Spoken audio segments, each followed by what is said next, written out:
വെള്ളത്തിലോ ഭൂമിയെ പാടെ മൂടും അത്രയും വെറ്റിലയിട്ട് വയ്ക്കുക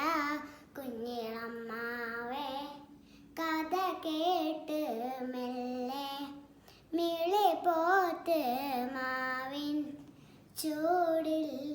ഉറങ്ങ